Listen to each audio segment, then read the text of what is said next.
안녕하세요. 배달노동자 기란쌤입니다.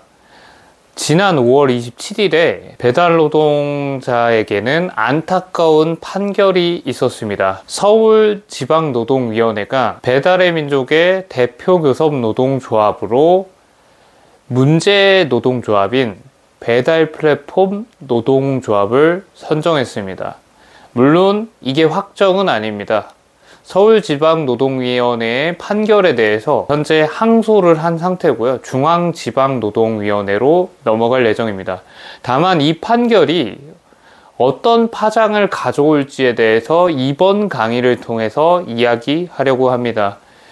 이 파장을 설명하기 위해서 노동운동의 역사, 그리고 배달 노동운동의 역사부터 이야기하려고 합니다. 노동운동의 역사는 기본적으로 어용노조와 민주노조의 대결이라고 생각을 합니다. 과거의 노동조합은 왜 어용노조라고 평가를 받았냐면요. 그 노동조합의 총재가 대통령이었던 적도 있고요. 그래서 또 이런 사례들도 있었습니다. 저임금 노동자들이 권리를 외치기 위해 거리로 나왔는데 대통령이 그것을 해산을 시키려고 한다던가 그 해당 노조의 집행부가 해산을 시키게 한다던가 같은 현실들이 있었고요. 그 현실에 맞서서 노동자의 권리를 이야기하기 위해서 민주적인 노조를 만들자고 하면서 지난 역사 동안 싸워왔고 현재에 와서 민주노조가 생겨났습니다. 그리고 아시는 분들은 아실 수도 있지만 여기서 민주노조라 하면은 지금 현재의 민주노총을 지칭한다라고 볼 수 있습니다. 이 노동운동의 역사는 배달 플랫폼 노조의 하청사 운영 사태와도 일정 정도 연결이 됩니다. 우리 노동운동의 역사라는 것은 결국에는 민주노조를 계속 만들어가는 역사인 것인데 배달 플랫폼 노조의 하청사 운영 사태는 사실은 그 역사를 뒤로 돌리는 역사라고 볼 수도 있습니다. 그리고 또 추가적으로 좀 더 말씀드리면요. 배달 노동운동의 역사가 있습니다. 배달 노동운동의 역사란 우리가 배달 노동자로서 권익 향상을 요구하면서 노동자성을 일정 정도 계속 인정받아가는 역사였습니다.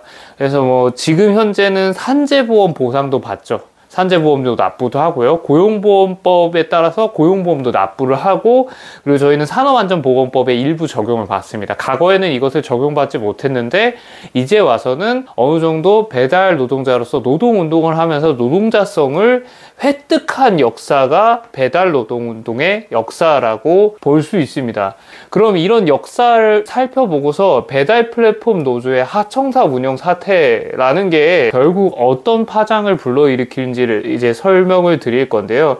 우선적으로 하청사 운영과 관련돼서 지난 4월에 해당 노조의 위원장은 하청사를 운영했다는 걸 시인을 했습니다. 그리고 또 나아가서 이게 단순히 그 위원장만 그랬던 것이 아니라 집행부들도 하청사 운영에 가담했다라는 정황들은 이미 존재하고 있고요. 근데 이것은 법적으로 보면요. 노조법 제2조 2항의 정의 파트로 가면은 사용자란 사업주를 뜻합니다. 사실은 이런 정의 파트를 바탕으로 보면은 배달 플랫폼 노조는 노동조합이 아닌 겁니다. 근데 서울지방노동위원회에서 이번에 내린 판결은 배달 플랫폼 노조가 노동조합이 아님을 스스로 보여줬음에도 불구하고 그것을 제대로 조사하지 않고 지나간 판결이라고 볼 수 있습니다. 서울지방노동위에서 배달 플랫폼 노조는 이런 답변서를 제출합니다. 협력사 소속 라이더가 실제 협력사의 대표자다. 그러니까 협력사 사장과 라이더는 고용관계가 아니다라는 이상한 주장을 하기 시작합니다. 이 말은 곧 무슨 말이냐? 라이더의 노동자성을 부정하는 말이고요. 나아가서는 라이더는 사업주다라는 말도 안 되는 이야기를 하는 거죠. 그러면 배달 노동 운동의 역사랑도 역행이 되는 겁니다. 배달 노동의 운동의 역사라는 것은 노동자성을 획득하는 역사였던 건데 이들은 그 노동자성을 부정하는 주장들을 하고 있는 거고 심하게는 이게 사업주로 비치게끔 말을 하고 있는 상황이라고 볼 수 있습니다. 일단은 서울지방노동위원회의 판결은 끝났고요. 그거에 대해서 항소해서 현재는 중앙지방노동위원회로 이의 신청이 들어간 상태고요. 이 판결은 좀 더 기다려봐야 되는 상황이긴 합니다. 다만 추가적으로 이들의 하청사 운영한 것뿐만 아니라 더 심각한 문제는 노조법 제81조 1항 부당노동행위의 2호 파트에서 이렇게 얘기를 합니다. 노조 가입을 조건으로 고용을 하는 것은 부당노동행위다 라고 얘기를 했는데, 배달 플랫폼 노조는 하청사를 운영하면서 노조 가입을 조건으로 고용을 했던 정황들이 밝혀졌습니다. 결국에 아마 이 문제들은 고용노동청에 고소하는 형태의 어떤 대응들이 일어나긴 할 겁니다. 배달 플랫폼 노조의 행위는 두 가지로 볼 수 있습니다. 스스로 노조임을 부정한 것이고요. 두 번째로는 배달 노동운동의 역사 자체를 역행시키는 주장들을 하고 있는 겁니다. 그리고 나아가 노동운동의 역사인 민주적인 노조, 민주적인 노조라면 노동자의 권리를 스스로 얘기하는 노조, 그런 역사 자체도 부정하는 문제가 있는 사건이라고 볼 수 있고요. 그리고 하청구조 차원에서 설명을 드리면, 배달의 민족과 쿠팡이츠가 지금 배달업계 하청구조를 만들었죠. 근데 이 하청구조라는 것은 배차 수락률을 제한시킴으로써 라이더에 대한 통제를 강화하고, 또 한편으로 단가를 자기네들이 좌지우지함으로써 라이더에 대한 어떤 생존권까지도 좌지우지하는 구조라고 볼 수 있습니다.